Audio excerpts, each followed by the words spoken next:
अस्सलाम वालेकुम। प्रोग्राम सहाफ़ी में मतियुल्लाह जान और आज मेरे साथ दो बड़े सियासी जनाब सेनेटर हमारे मोहम्मद तहरीक इंसाफ के रहनुमा और उनके साथ हमें ज्वाइन कर रहे हैं राना मोहम्मद अरशद, साबिक़ सूबाई वज़ीर, नायब सदर मुस्लिम लीग नून पंजाब। बहुत शुक्रिया आप दोनों मेहमानों का। आज का सबसे बड़ा ऐलान जो कि शायद 1970 के बाद पहली बार किसी वफाकी हुकूमत से किया गया है और आप देख लें कि तकरीबन 54 साल बाद ये ऐलान हुआ है और वो ऐलान ये है कि पाकिस्तान की एक सियासी जमात पर पाबंदी लगाने का हुकूमत ने फ़ैसला किया है।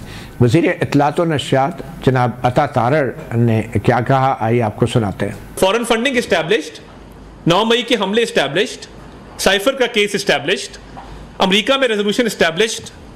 तो हुकूमत ने यह फैसला किया है, इन तमाम चीज़ों को देखते हुए, सबूतों को देखते हुए वफाकी हुकूमत पीटीआई को बैन करने के लिए केस मूव करेगी।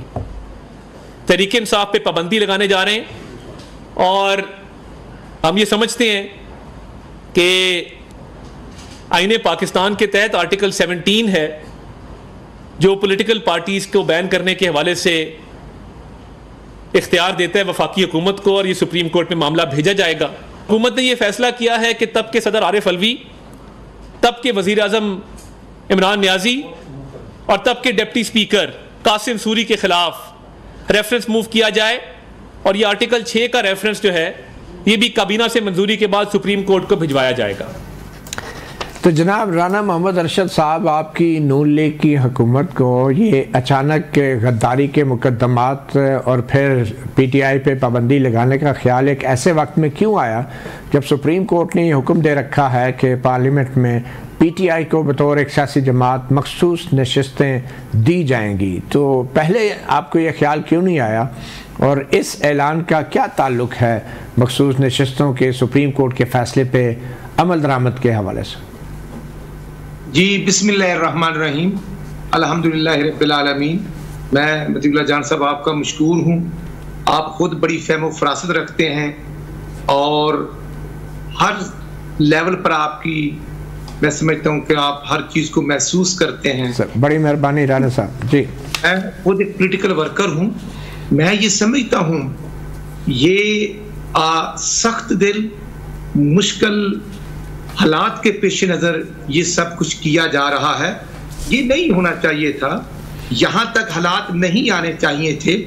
लेकिन जब एक चलती हुई हुकूमत के रास्ते में रुकावटें पैदा की जाएंगी और फॉरेन फंडिंग से लेकर ऑन ग्रास रूट और दाएं बाएं और अमेरिकन और पूरी मैं समझता हूँ कि इंटरनेशनल एस्टेब्लिशमेंट एक चलते हुए मजबूत जमहूरी सिस्टम को रोकने की कोशिश करेंगी, वो 2017 से हो या मैं समझता हूँ कि वो 12 अगस्त 2014 को जब नवाज साहब थर्ड टाइम प्राइम मिनिस्टर थे और इमरान नियाजी के घर भी गए और चक शहजाद में बैठकर गुफ्तगू भी हुई, तो अचानक जश्न आज़ादी के मौका पर मैं समझता हूँ कि एहतजाज का ऐलान किया गया जो लाहौर से शुरू हुआ, फिर वो रेड जोन सब कुछ क्रॉस करता करता कहाँ तक पहुँचा कि कहाँ अकामे से बात शुरू हुई और नवाज साहब को बेटे से तनख्वाह ना लेने के जुर्म में निकाल कर मुल्क को इस नहीं तक पहुँचा दिया गया कि 25 जुलाई 2018 को एक ऐसा टोला मुसल्लत हो गया आरटीएम सिस्टम की अब्दी नींद के नतीजे में, जिसकी सजा हम आज भुगत रहे हैं। हमने उनका खैबर पख्तूनख्वा में मैंडेट का एहतराम किया, हमने कौमी असम्बली में उनके मैंडेट का एहतराम किया, सूबाई असम्बली में हर जगह पर जो उनका मैंडेट मिला। अगर राणा सनाउल्लाह खान साहब हार जाते हैं तो वो कहते हैं वेल डन, अगर ख्वाजा साद रफीक साहब हार जाते हैं तो वो कहते हैं जी हमारा मैंडेट मिल गया। खुर्रम दस्तगीर साहब हारते हैं, रहील अस्कर साहब हारते हैं। राना साहब ये आपने 10 साल पुराने किस्से छेड़ दिए हैं। आप मुझे ये बताएं, ये जो पार्टी पे पाबंदी लगाने का हुकूमत ने फैसला किया है, क्या इसकी वजह 2014 का धरना था, 2018 का आरटीएस था?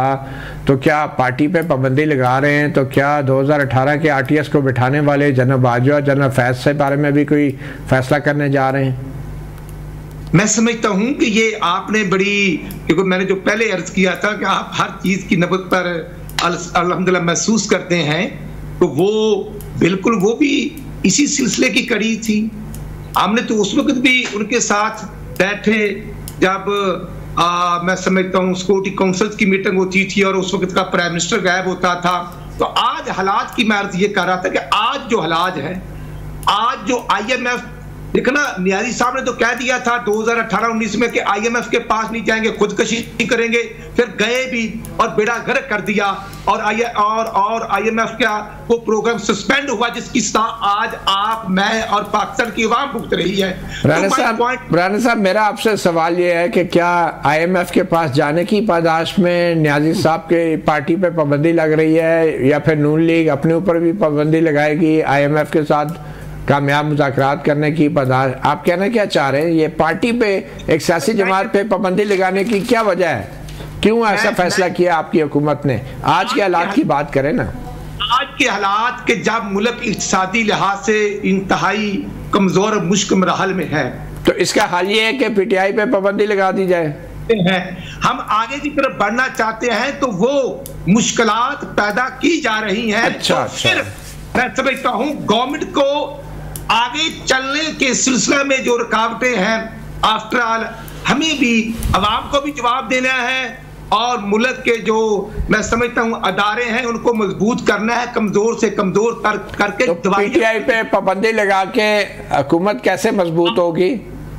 जी मैं अर्ज करता हूँ तिल्ला जान साहब, आप देखें जो 8 अप्रैल 2023 को होता है और जो जिस तरह मैं समझता हूं कि पंजाब कौमी असम्बली कासिम अली सूरी साहब उसका ऐलान करते हैं, फिर नियाजी साहब उसकी समरी अप्रूव करते हैं, फिर डॉक्टर आरिफ अलवी साहब कौमी असम्बली को मैं समझता हूँ सस्पेंड। चले ये तो वो केस हो गया ना जिसपे आपने गद्दारी का मुकदमा दर्ज करना है, आर्टिकल 6 वाला। वही जो वतीउल्लाह जान साहब वो वही कंटिन्यूटी है कि वो आर्टिकल 6 के मुर्तकब हुए थे। अच्छा। तो आज हमें मुल्क आगे ले जाने के लिए हमने तो 100 दफा कहा, आप भी 2 हफ्ते पहले शबाशी साहब ने कौमी असम्बली में कहा, आपने भी सुना, उन्होंने कहा कि आए हमारे साथ, हम आपके साथ बैठना चाहते हैं। अगर PTI आपके साथ बैठ जाए तो उस पर पाबंदी नहीं लगाएंगे आप? नहीं, मैं समझता हूं पाबंदी तो हम को खुशी के साथ तो ये स्टेप हम नहीं उठा रहे। हम तो मौजूदा हालात में जो आप देखें कि डेली अफवाज पाकिस्तान के बेटे शहीद होते हैं, वो आपके भी अजीज हो सकते हैं, मेरे भी हो सकते हैं, कि जो नौजवान बेटे शहीद होते हैं वो भी किसी के बेटे हैं। ये उनकी शहादतों पर भी मजाक उड़ाते हैं और फिर ये मतलब जो काजम तंजीमें हैं उनसे पिंजे पढ़ाने की बात भी करते हैं और उनसे मोहब्बत का इजहार भी करते हैं और खुद शायद वाले मिनिस्टर अपने जिले में जाना गवारा नहीं करते और ना जा सकते हैं। चलें ठीक है जी डॉक्टर सेनेटर हुमायूं मोहम्मद साहब, आज हमें आपकी पार्टी पे आप ये जो पाबंदी लगा रहे हैं हुकूमत जो है, तो आप नहीं समझते कि ये सियासी जमात पे जो पाबंदी है ये हम आगे बढ़े, कोई ना कोई तो इसकी एक बुनियाद बन सकती है? जी ठीक है राना साहब, मैं समझ गया, बिल्कुल आपके बड़े ज़बरदस्त आपके दलाइल हैं। जी डॉक्टर साहब। बिस्मिल्लाहिर्रहमानिर्रहीम, इय्याका नअबुदु व इय्याका नस्तईन। मतीउल्लाह साहब अगर आप समझ गए तो हमें भी समझा दे वो क्या कह रहे थे, क्योंकि मुझे तो वो एक मुहावरा होता है ना, आएँ बाएँ शाएँ करना, मुझे तो उससे ज़्यादा नहीं समझ आई। अगर आप कुछ समझ गए तो मुझे समझा दे कि उन्होंने क्या कहा है। उन्होंने तो कुछ नहीं कहा। आप पूछ रहे हैं कि भाई क्यों वो कर रहे हैं, वो कहते हैं कि जी 2018 में ये हुआ था, फिर आप पूछ रहे हैं कि क्यों हो रहा है, वो कहते हैं 2014 में धरना हुआ था, फिर आप कहते हैं क्यों हो रहे हैं, तो वो कहते हैं। चले अंसारी साहब को थोड़ी देर के लिए हम साइड पे कर दें। ये बताएं कि PTI के हवाले से जो सर अता तारड़ साहब ने इल्जामात लगाए हैं, देखिए अता तारड़ साहब ने जो कहे ना, उन्होंने कहा कि ये इस्टेब्लिश हो गया है, साइफर इस्टेब्लिश हुआ है। उन्होंने कहा कि फॉरेन फंडिंग इस्टेब्लिश हो गई है। क्या इस्टेब्लिश हो गई है? उन्होंने कहा कि इन्होंने ये चीज़ इस्टेब्लिश कर दी है। मतलब हर 4-5 चीज़ें जो उन्होंने बताया, मुझे कोई एक चीज़ बता दे जो इस्टेब्लिश हुआ है। ये लोग झूठ के ऊपर हमेशा से चल रहे थे, झूठ के ऊपर आज भी चल रहे हैं। देखिए एक इंसान की फितरत होती है, मतलब मैं मिसाल देता हूँ, एक बिच्छू है, उसकी फितरत है, वो आज से 10 साल पहले भी डंग मारेगा, वो आज भी डंग मारेगा, वो आज से 20 साल बाद भी डंग मारेगा। क्यों? उनकी फितरत में डंग मारना है। जो भी हुकूमत में होता है डंग मारता है। नहीं बात मुझे ये बताया ना कि ये जो फॉरेन फंडिंग के हवाले से इलेक्शन कमीशन की रिपोर्ट है, ठीक है, उसमें तो बाकायदा इलेक्शन कमीशन ने हुकूमत से कहा है कि इसको आप रिपोर्ट पे गौर करें और जो आइन में उनके अख्तियारात हैं, देखिए ना, अगर उनके पास इख्तियारात है और वो करते तो कर लेने दें। हमने रोका तो नहीं, हमने पहले भी नहीं रोका। आप ये कह रहे कि इतनी ताखीर से क्यों याद है? नहीं, देखिए ना, करने देना। आपके ख्याल में क्या वजह हो सकती है ये अचानक ये सब कुछ का? सिर्फ एक वजह है, डर, खौफ, हार। ये याद रखें, मैं जो बता रहा था ना, फितरत ये है कि मैंने रेस लगाना है लेकिन मैंने किसी और को भागने नहीं देना ताकि मैं फर्स्ट आ जाऊं। जब इनको पता है कि पाकिस्तान तहरीक इंसाफ के साथ ये मुकाबला नहीं कर सकते, द ओनली वे, और आपने राना सनाउल्लाह को सुन लिया, आपने एहसन इकबाल को सुना हुआ है, इन लोगों ने कहा कि हमने इमरान खान को रखना ही नहीं है। अब इमरान खान के ऊपर जितने केसेस हैं इनको पता है 2 नंबर केसेस हैं, तो अब ये क्या कर रहे हैं कि यार इमरान खान को तो हम कुछ नहीं कर सकते, तो अब आओ पार्टी की तरफ जाते हैं। ये इनका आखिरी हरबा है डूबने से पहले, और इस दफा ये डूबेंगे ना तो फिर ये कभी नहीं निकलेंगे। और ये याद रखिए, ये वो टाइम है कि अगर अकल हुई पीपल्स पार्टी को, अगर अकल हुई MQM को, वो आज इनका साथ छोड़ देंगे। और ये लोग अपने ही वजन में स्विमिंग, इनमें से किसी को नहीं आती, सब नालायक हैं, ये लोग अपने ही इस वजन में डूबेंगे। 2 वजूहात है, एक नालायक है, नंबर 2 जो इनको मशवरे दे रहे हैं वो उनका पॉलिटिकल एक्यूमेन नहीं है, उनको नहीं पता कि ये क्या करने जा रहे हैं या किस चीज का ऐलान कर रहे हैं। कहना करने में बड़ा फर्क है। और आपका क्या मतलब है, अवाम क्या इतनी बेवकूफ है? अवाम नहीं देख रही कि क्या हो रहा है? ये सारी चीजें कर लेंगे और अवाम बैठी रहेगी। इस दफा अगर जितनी हो रही है अवाम, देखें, आप मुझे बात बताएं, क्या अवाम के अंदर इनके लिए नफरत बढ़ती नहीं जा रही है हर वक्त के साथ? मैं बहुत सारी चीजें थे, आप हमारे बहुत बड़े तनकीद निगारों में से एक थे, आज आप भी जो तनकीद कर रहे हैं वो उनके हर एक स्टेप के ऊपर कर रहे हैं कि वो किस तरीके से कर रहे हैं। बहरहाल अब ये तो कल और आज की बात है, अब कल पता नहीं क्या हो और हमारे साथ क्या हो, ये और बात की बात है। अब ये बताएं, जो गद्दारी के मुकदमे, इस हवाले से तो जस्टिस मज़हर आलम मियां खेल साहब ने भी जो एक फ़ैसला दिया था कासिम सूरी की रूलिंग के हवाले से सुप्रीम कोर्ट का, उसमें उन्होंने जो इजाफी नोट लिखा था, उन्होंने ये कहा था कि ये पार्लियामेंट के ऊपर है कि वो इस बात पे गौर करें कि जो डिप्टी स्पीकर कासिम सूरी ने जो अदम एतमाद की तहरीक को मुस्तरद किया था, क्या उसके ऊपर जो संगीन गद्दारी की शिक है आइन की आर्टिकल 6 वो लागू होती है या नहीं। हाँ, तो ये बड़ा संगीन मामला है। कासिम सूरी की रूलिंग जो थी, देखें, वो उनके एक राय थी, हर एक जज की एक राय होती है। चीफ जस्टिस काजी फैज़ल ने भी बाद में कहा, कह दे ना, एक जज की राय थी, एक और जज की राय थी, हुकूमत रेफर कर सकती है, हुकूमत की राय है, उसके बाद क्या उसके ऊपर होगा, इतलाक होगा या नहीं होगा, वो बाद में देखा जाएगा। वो तो फिर उसके ऊपर जब डिबेट होगी ना तो फिर हम उसमें देखेंगे ना कि क्या होता है क्या नहीं होता। लेकिन ये कह देना कि इन लोगों ने, जैसे अभी राना साहब कह रहे थे कि इन लोगों ने ये कर दिया वो कर दिया, मैं आपको फैक्ट्स बताता हूँ। फैक्ट ये है कि इंडिया ने कहा हुआ है, इंडियन के मिनिस्टर्स ने कहा हुआ है कि हमने मियां नवाज शरीफ के ऊपर इन्वेस्टमेंट की हुई है। मैं नहीं कह रहा, फैक्ट ये है कि बेनजीर साहब ने कहा हुआ है। मिनिस्टर पे यकीन रखते? नहीं, मैं यकीन नहीं रखता हूं, लेकिन उन्होंने कहा हुआ है ना, बतौर गवाह उन्होंने कहा हुआ है। नहीं, मैं उसको छोड़ देगा, मैं आपको वैसे अगर आप जिस पे यकीन ही नहीं आपको, तो मैं आपको एक मिनट देखिए ना, मैं आपको बता रहा हूं ना, मैं आपको बात चीजें बता रहा हूं, ठीक है?